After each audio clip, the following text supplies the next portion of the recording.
La motosierra se viene fuerte, ¿no? En lo que es Argentina, porque Milei convocó al Congreso el viernes por la noche, hizo trabajar a todo el mundo un viernes directamente en la noche y trajo un montón de medidas y un discurso sin dudas épico, ¿no? Donde marcó la cancha, incluso pidiendo lo que es un pacto de mayo, además de un montón de medidas que está planteando. Creo que por ahí viene la temática el día de hoy.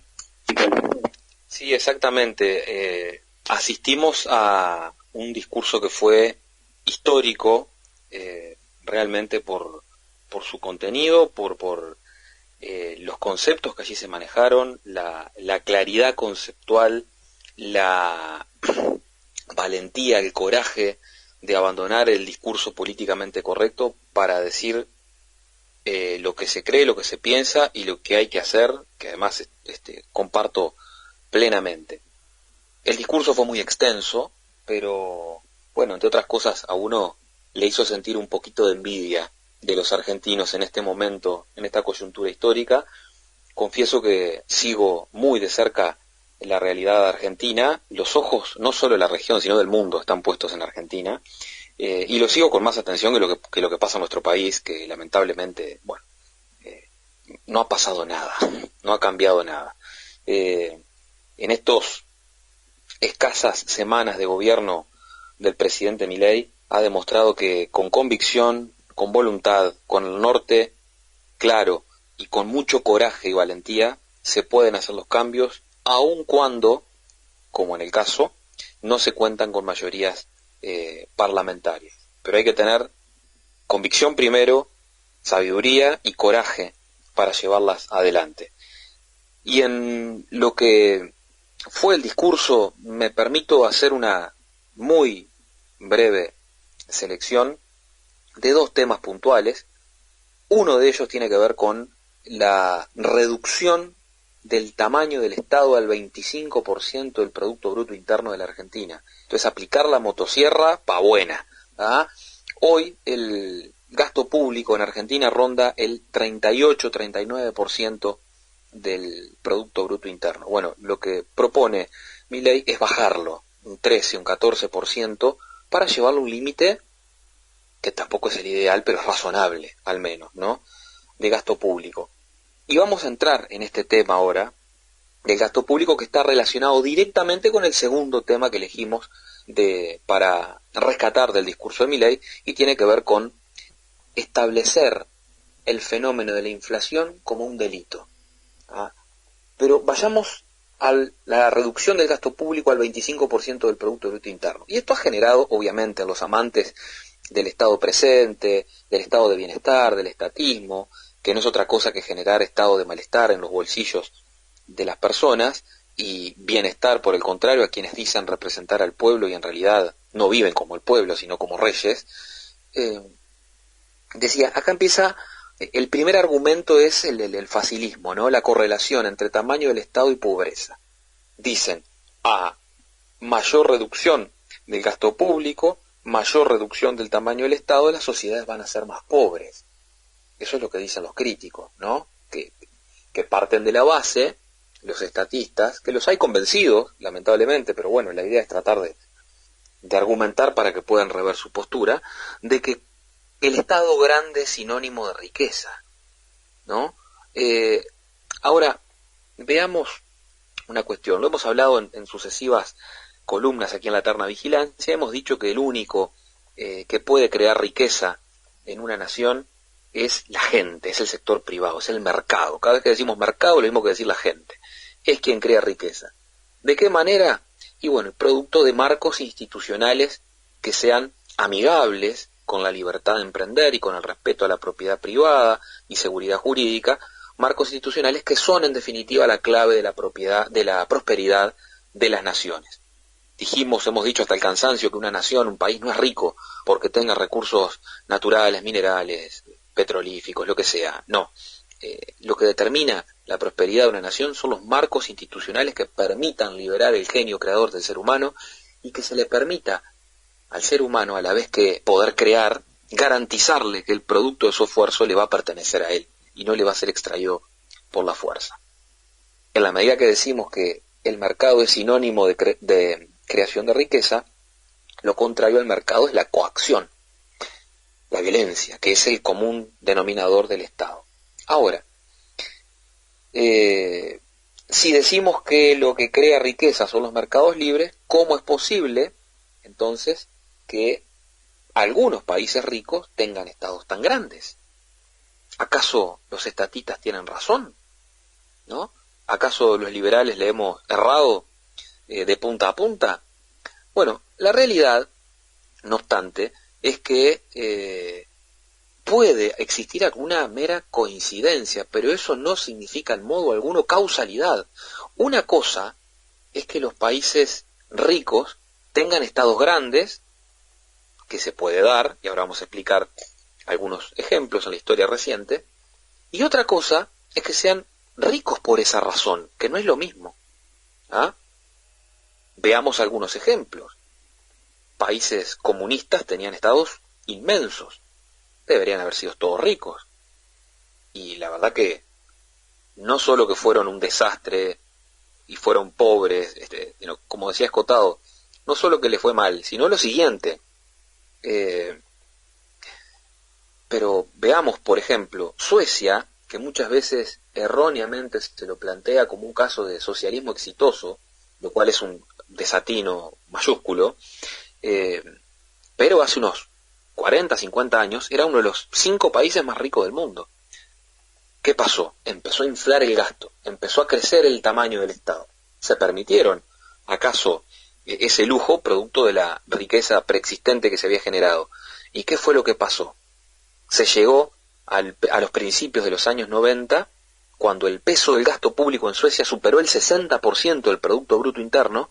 Esto hizo que descendiera drásticamente los niveles de bienestar de Suecia, quien debió reducir el tamaño de su Estado para recuperar sus niveles de bienestar anterior. Es muy conocida la elección, el proceso electoral en Suecia, creo que fue el año 91, 92, en donde el candidato que resultó vencedor, candidato liberal, llevaba como eslogan de campaña el título del libro de Milton y Rose Friedman, La libertad de elegir. Era volver a Suecia a la esencia liberal que lo había hecho rico, y bueno, y después la historia la conocemos, ¿no? Entonces, los países no son ricos porque tengan estados grandes, sino que tienen estados grandes porque han sido ricos.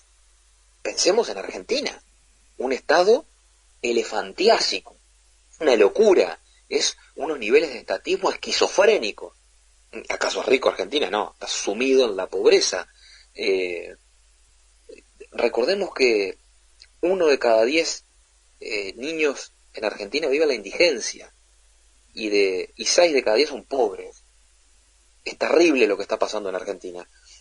Entonces, si tener el Estado grande es el camino, la garantía para reducir el costo de la pobreza, bueno, evidentemente si el tamaño del Estado argentino de la década del 70 hasta acá se ha triplicado y los pobres se han aumentado por 6. Bueno, claramente la evidencia empírica está demostrando que eso es un error. Entonces, es muy importante aplicar la motosierra y reducir el gasto. ¿Y por qué? Bueno, por todo lo que dijimos. El gasto público, ¿qué es lo que genera? Y bueno, y genera que se financie esto con impuestos, ¿no? O con deuda, o con inflación, con emisión monetaria que genera inflación, que ahora lo vamos a analizar. Pero obviamente, eso alguien lo paga. No hay cena gratis.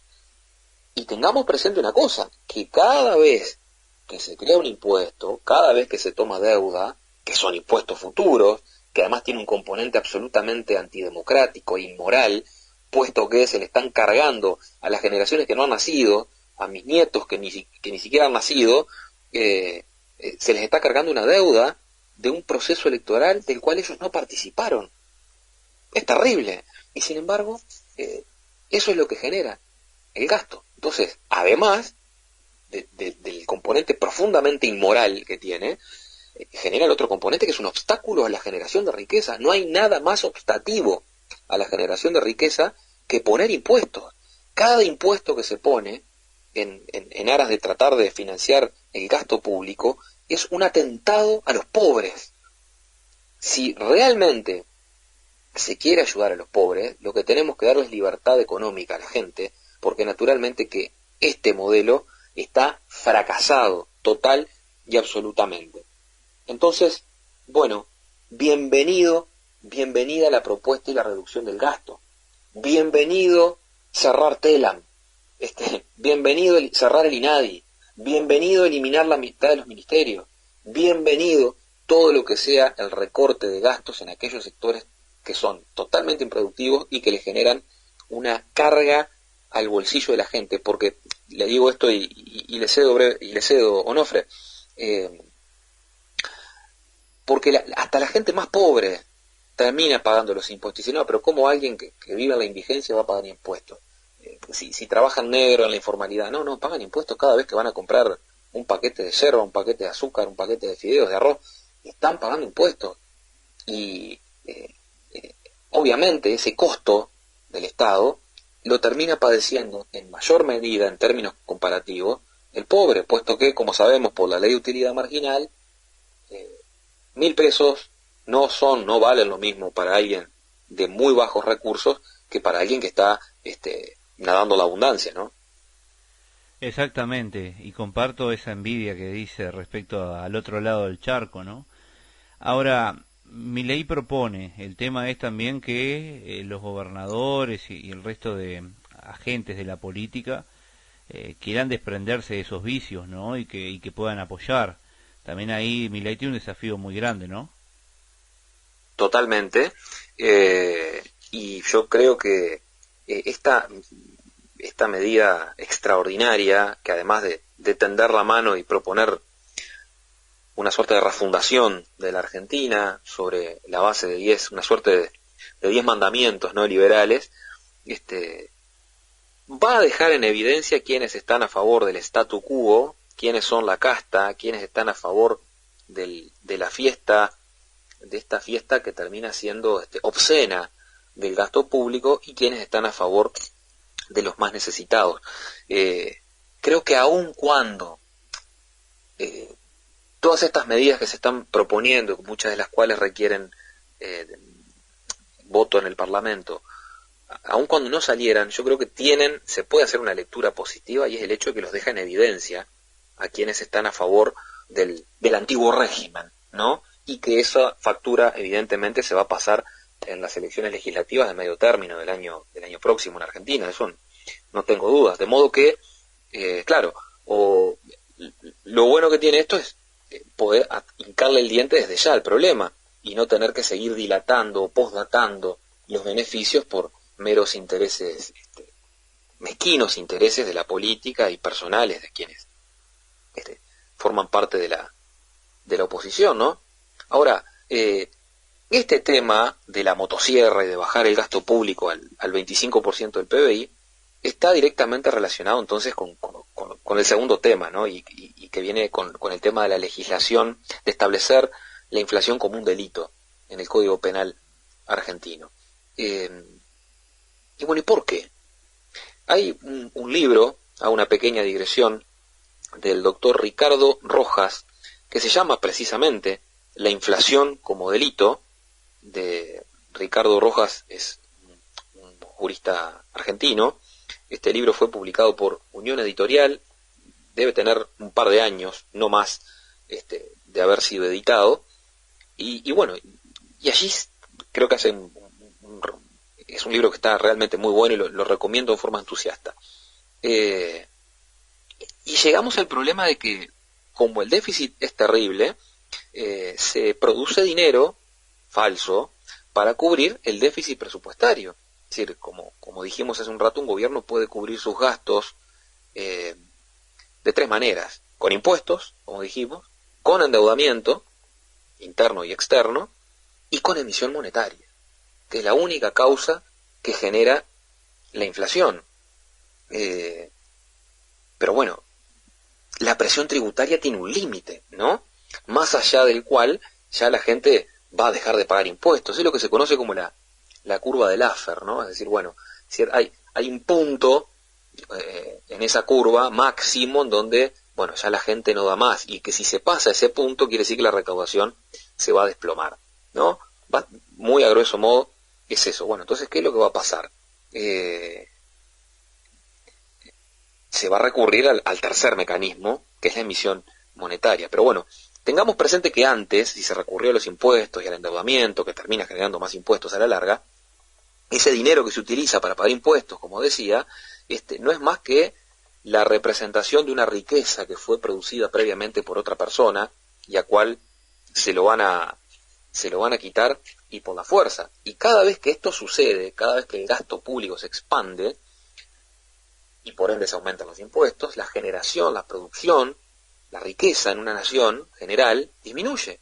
Ya sea, primero porque se castigó el ahorro, dijimos que era un atentado a los pobres, era el principal obstáculo para la generación de riqueza, para la inversión, que se debe realizar con ahorro previo, decía que es un bloqueo para que haya nueva producción, o porque directamente la gente pierde los incentivos para producir.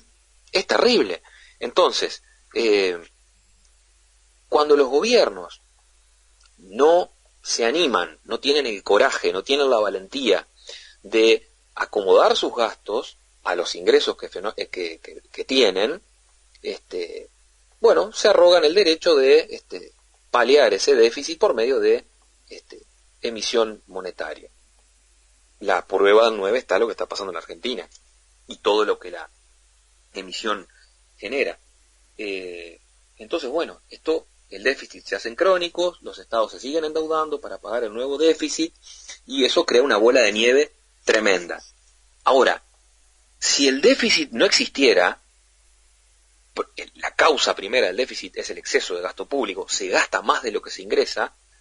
Si el déficit no existiera, los gobiernos no tendrían la necesidad de emitir dinero. Entonces, por supuesto, el hecho de, en el caso del gobierno anterior en Argentina, ¿no?, cortar el chorro de la emisión monetaria iba a traer consecuencias que iba a llegar a ajustes que obviamente no son deseados por los políticos, porque los van a insultar en arameo, poco menos, ¿no? Ahora, cuando la inflación cesa, cuando se para la emisión, la economía se blanquea, se depura, y toda la ficción en la que se vivió antes, toda la mentira en la que se vivió antes en el gobierno K, producto de ese dinero inventado, ese dinero falso, nos da paso a la realidad, a esta cruda realidad que tiene hoy Argentina, pero es el paso previo para poder sanear. Entonces, lo que propone el presidente Milei es, para terminar con este flagelo de la inflación, que castiga siempre a quien menos tiene, porque el de ingresos medios, medio altos, capaz que en una de esas se puede cubrir ahorrando en alguna moneda más sólida, pero el asalariado, la persona de bajos recursos, no tiene manera de cubrirse. Entonces, ¿cuáles son las soluciones? Limitar el gasto público, ¿ah? Y después, además de esa limitación, que como lo propone el gobierno de Milei, es solamente autorizar la emisión de moneda cuando haya que reemplazar billetes deteriorados o cuando se produzca un incremento previo en la producción, decía. Y después, la otra manera es tratar de quitarle al poder, al gobierno, esa facultad de decidir el monopolio de la emisión de dinero. Esto lo cita siempre el profesor Venegas Lynch, cita al premio Nobel de Economía Hayek, quien en su obra La desnacionalización del dinero, dice Hayek que que la humanidad tardó más de 200 años en darse cuenta que el poder político asociado a la religión era un verdadero desastre.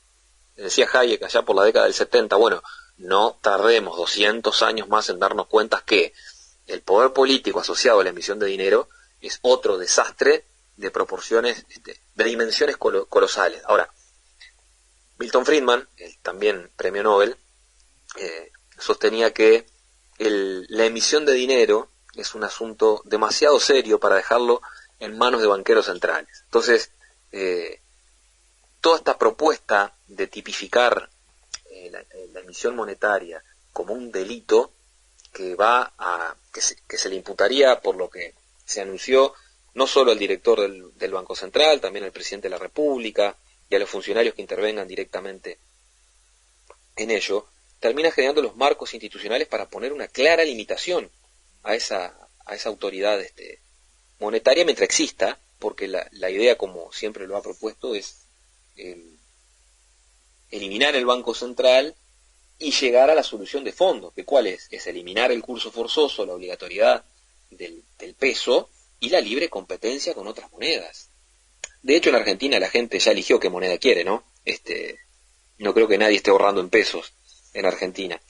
Pero bueno, me parece que la disminución del gasto, reducirlo a este número razonable del 25%, es la primera propuesta, y que bueno, que va contra lo que se hizo toda la vida, ¿no? Porque cada vez que los políticos anunciaban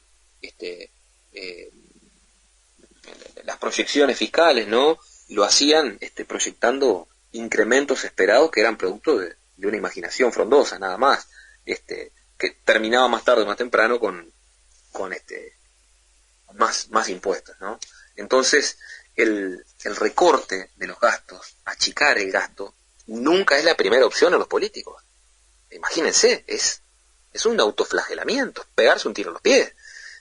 Por eso es que el control del gasto es un trabajo permanente para cada uno de los ciudadanos, no es solo resorte de los políticos, porque bueno, como decía Thomas Jefferson, y de ahí sacamos el nombre de este espacio, el precio de la libertad es su eterna vigilancia. Sí, exactamente. Y además también Milei, primero que nada, todo lo que prometió, que dijo que iba a hacer, está en eso, ¿no? Por lo menos lo está intentando y está buscando la forma. Y también, como estaban mencionando, ¿no? Ese tema de dejar en evidencia a los que están defendiendo sus privilegios, ¿no? Porque se están oponiendo directamente a una medida que diría, bueno, vamos a tratar de alivianar el costo del Estado, todo ese despilfarro enorme que se está haciendo, y ahí aparece, bueno, un montón de seres particulares, ¿no? Del ámbito político, porque la casta no es solamente en la política, también hay de la música, los que perdieron la pauta con los medios, están todos totalmente encarnizados y eso se nota, ¿no? Ahora, de esos puntos que hizo Milei, ¿cuál otro quizás sea el destacable o el que capaz que podamos comentar? No, realmente son todos relevantes, importantes. Yo me quería quedar con estos dos porque me parece que son vitales, son centrales, son la causa primera de todos los problemas, porque tiene que ver en la esencia con el problema de base, y es que el sistema político, los políticos en general, los malos políticos, terminan constituyendo un grupo muy reducido, que están unidos por intereses muy claros, que además se valen de detentar el monopolio de la violencia legítima del Estado, y que operan frente a la ciudadanía que queda indefensa frente a este grupo, y que encima, además de quedar indefensa, es quien les provee los recursos para mantenerse en el poder. Entonces, para esto es clave, y esto tenemos que ir a los padres fundadores de Estados Unidos, que fue el espíritu, la filosofía que inspiró la Constitución, la primera Constitución norteamericana, y es que para que todo esto sea garantizado, para que se respete nuestra vida, nuestra libertad y nuestra propiedad, es necesario que los gobiernos estén limitados y subordinados a reglas claras y procedimientos que les impidan, que les limiten en el uso de su poder y por supuesto abusar de él. Porque cuando no se respetan estas reglas, la consecuencia es la pobreza, ¿no? Entonces, saludo la idea de que se establezca como delito la inflación, que además perfectamente, claramente, es una forma de defraudación, de estafa, que atenta contra la fe pública, de modo que bueno, y saludo también toda esta iniciativa del presidente Milei, porque me parece que empiezan a soplar vientos de libertad en la región que tanta falta hacen, sobre todo en nuestro país, que lamentablemente no ha habido un corrimiento del eje del debate, de la discusión pública, y seguimos acá girando en torno a los mismos temas de siempre, que lo que es peor, las soluciones a esos problemas de siempre terminan siendo siempre las mismas, sea del lado que vengan, ¿no? Pero bueno, Sí, por lo absolutamente. pronto hay que seguir batallando. Sí, sí, absolutamente, ¿no? Quizás también uno se pone a pensar en lo que refiere al Estado, de que muchas veces en base a ese pensamiento paternalista de que el Estado te cuida, el Estado proveedor y demás, bueno, personas que trabajan y que lo utilizan, como son los políticos, se aprovechan, ¿no?, en varias dimensiones para abusarse, ¿no?, de lo que es la población en sí. Lo observamos con la pandemia, lo observamos con los temas agrícolas, lo observamos con las importaciones, con los impuestos. Es una situación de ahogamiento, es como si uno estuviera secuestrado por alguien y bueno, vamos, capaz que te suelta o te deja salir un día o dos a respirar un poco al patio, pero siempre y cuando hagas lo que él te diga, ¿no? Entonces yo creo, Tenemos el síndrome de Estocolmo, los uruguayos con el Estado. sí, sí, sí, no, y entonces yo también creo que es bueno que aparezca una opción como lo es Javier Milei, que esté abriendo la cancha, que esté poniéndole ese límite y poniéndole también una regularización al Estado, de que no es hago lo que se me antoja porque soy el Estado y paso por encima de la gente, no con ese concepto casi que divino de que es intocable. Eh, Totalmente. ojalá que acá en Uruguay haya un poco de ese despertar. Yo creo que al lado de lo que era antes hay algunas voces, pero falta un gran camino a recorrer directamente. También cabe destacar que, bueno, yo sé que usted en el ámbito judicial tiene muchísimo conocimiento.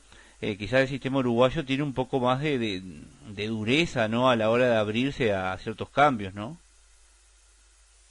Sí, sí, totalmente. Están a ver, muchos cambios por cómo está concebido nuestro orden jurídico, naturalmente requieren en algunos casos de mayorías parlamentarias, en otros de reformas constitucionales, que obviamente reformar la Constitución no es fácil. Lo que digo es, muchas veces se plantean plebiscitos constitucionales por cuestiones que, a ver, no le va la vida a la gente. Y sin embargo, los grandes temas quedan fuera de la discusión. Es importante que la batalla cultural la libre cada uno en su metro cuadrado. Hay que ejercer el rol de ciudadano, no alcanza con ir a votar cada 5 años. En definitiva, es una condición meramente necesaria, pero creer que uno, por votar cada 5 años, va a ejercer ciudadanía, va a ser un agente de cambio, es creer en los Reyes Magos. ¿Ah? Hay que hay que ejercer la eterna vigilancia, es el precio de la libertad. La libertad se defiende controlando, cuestionando, ejerciendo una verdadera ciudadanía y no ser meros aplaudidores y admiradores de los políticos de turno, del cuadro que sea, de una suerte de hinchas de fútbol, de básquetbol, ¿no? Pero bueno, hay que seguir machacando y bueno, y desearle lo mejor al gobierno argentino, porque seguramente eh, si eso sucede, si lo dejan, porque la receta es la correcta, es lo que hay que hacer, seguramente eso va a repicar en la región, no tengo ninguna duda. Ojalá que sí, y ojalá que Milei no tenga tanta traba por parte del Estado y obviamente de los que pertenecen a esa casta, ¿no?, que van a defender con uñas y dientes sus privilegios, ¿no? ¿Algún comentario más para ir finalizando? Bueno, actividades de ALU, si quiere decir, contacto, acá tiene toda la libertad. Bueno, muchas gracias. Recordarle a la gente la Asociación de Liberales del Uruguay, para que se puedan sumar a la misma, www.alu.com.uy. Vamos a tener en muy breve tiempo novedades importantes respecto de las actividades de la asociación. Así que bueno, en el final, como siempre decimos, es posible un futuro mejor. Ese futuro existe solo si es liberal. Y como dice nuestro himno, también para terminar, el grito que la patria salvó. Libertad orientales. Fuerte abrazo para todos.